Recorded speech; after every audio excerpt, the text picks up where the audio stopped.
अच्छा चलो। आज क्या चीज है? पृथ्वी दिवस। किस दिन मनाते हैं? 22 अप्रैल प्रत्येक वर्ष। इसको क्यों मनाते हैं? पर्यावरण को, प्राकृतिक संसाधनों को सुरक्षित करने के लिए और लोगों को जागरूक करने के लिए। तो आज पृथ्वी दिवस है, इसलिए आज आप लोगों को हम पृथ्वी से संबंधित पढ़ाने जा रहे हैं। कौन सा विषय है? क्या पढ़ने जा रहे हैं? पृथ्वी के प्रमुख परिमंडल, माने हमारा पृथ्वी पे क्या क्या चीज है, इससे संबंधित आप जानेंगे। हमारा जो पृथ्वी है, देखो एक अनोखा ग्रह है। क्या है? अनोखा ग्रह। कुल कितने ग्रह हैं? 8। ठीक है। अनोखा इसको इसलिए बोला गया है कि पृथ्वी एक ऐसा ग्रह है जिसमें भूमि, जल और हवा, ये तीनों चीजें क्या है? पाए जाते हैं। क्या किए जाते हैं? और ये तीनों चीज भूमि, जल, हवा मिल करके किसका निर्माण कर रहे हैं? जैवमंडल। आप इसी को देख रहे हैं ना, वायुमंडल, जलमंडल, स्थलमंडल, ये तीनों मिलकर के किसका निर्माण कर रहे हैं? और जैवमंडल में ही हम जीवित रह सकते हैं। किसी भी जीव जंतु का विकास कहाँ पे होगा? जैवमंडल पे। कहाँ पे होगा? जैवमंडल पे। इसीलिए पृथ्वी के हम लोग अनोखा ग्रह कहते हैं। अब जीवन जीने के लिए हमें आवश्यक तत्व में क्या चीज चाहिए? और आप समझ गए? किसी भी जीव को जीने के लिए हमें 3 चीज एक साथ एक स्थान पे मिलना जरूरी है। अब पृथ्वी के प्रमुख परिमंडल में आप स्थल मंडल किसे कहेंगे, इसको बताइए। पृथ्वी का ठोस भाग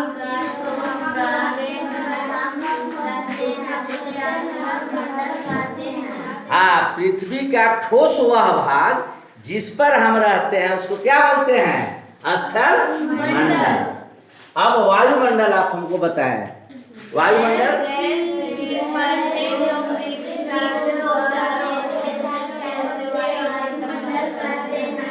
हमारा जो पृथ्वी है चारों तरफ गैसों से घिरा हुआ है।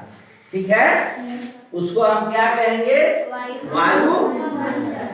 गैस आप समझ रहे हैं? हवा, जैसे oxygen, carbon dioxide, helium, nitrogen, आपको पहले बताए हैं, यानी उससे हम वायुमंडल कहेंगे।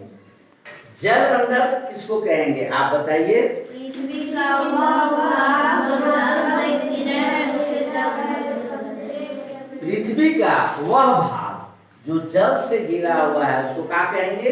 जलमंडल। जैसे उदाहरण बताओ, जैसे मान लो बंगाल की खाड़ी, अरब सागर, बड़ा बांध, मतलब जिस स्थान पे पानी ही पानी हो उस एरिया को हम क्या कहेंगे?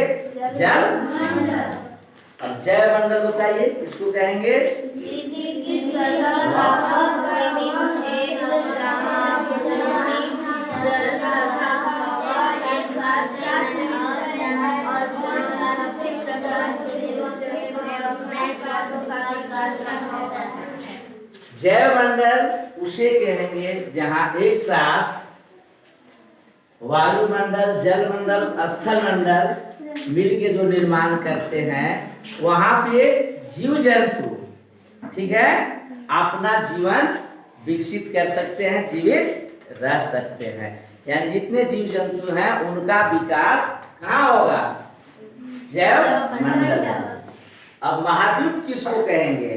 पृथ्वी पर भूखंड के भाग जो समुद्र से अलग दिखाई देते हैं उन्हें महाद्वीप कहते हैं। पृथ्वी पर कुल 7 महाद्वीप हैं। पृथ्वी की सतह पर 19% भाग पर महाद्वीपों का विस्तार पाया जाता है। अब महाद्वीप के बारे में आप समझिए, जल क्षेत्र को छोड़ करके, ठीक है, जितना स्थल भाग है वो हमारा क्या है? महाद्वीप। और महाद्वीप कितने हैं पूरे विश्व में? 7 महाद्वीप हैं। जल क्षेत्र को छोड़ करके एकदम साधारण भाषा में जो मेरा स्थल है उसको क्या कहेंगे? महाद्वीप।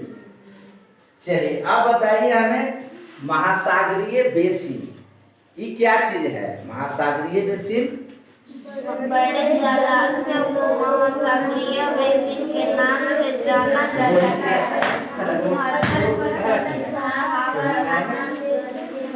विस्तार पाया जाता है। महासागरीय बेसिन जिस स्थान पे जल है उसको क्या कहेंगे? महासागरीय बेसिन।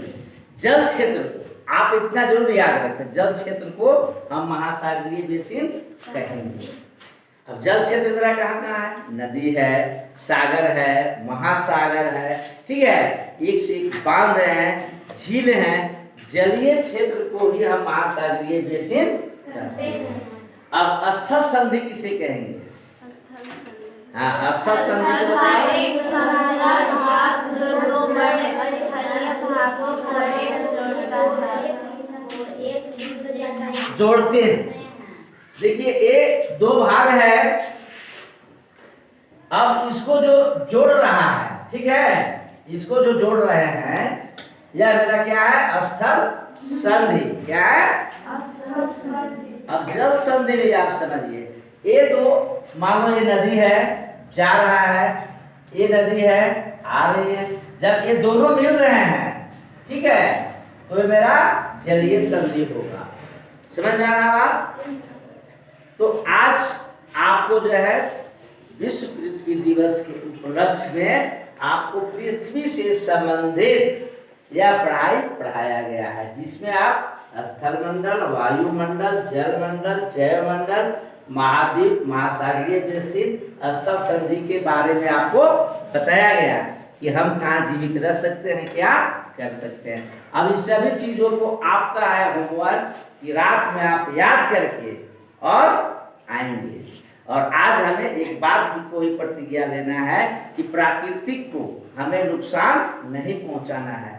प्राकृतिक में मेरा क्या है? गॉड गिफ्ट में पेड़ पौधा, नदी नाला, पत्थर पहाड़, ठीक है, जो अपने आप मिला है, इसके प्रति हम लोगों को जागरूक होना है और लोगों को भी ये संदेश देना है, हरा पेड़ पौधा कोई नहीं काटेगा, बिना काम के कोई भी नुकसान नहीं करेंगे। ठीक है? ठीक है बच्चों, इसी तरह से प्रत्येक दिन आपको तन मन धन से पढ़ाई करना है।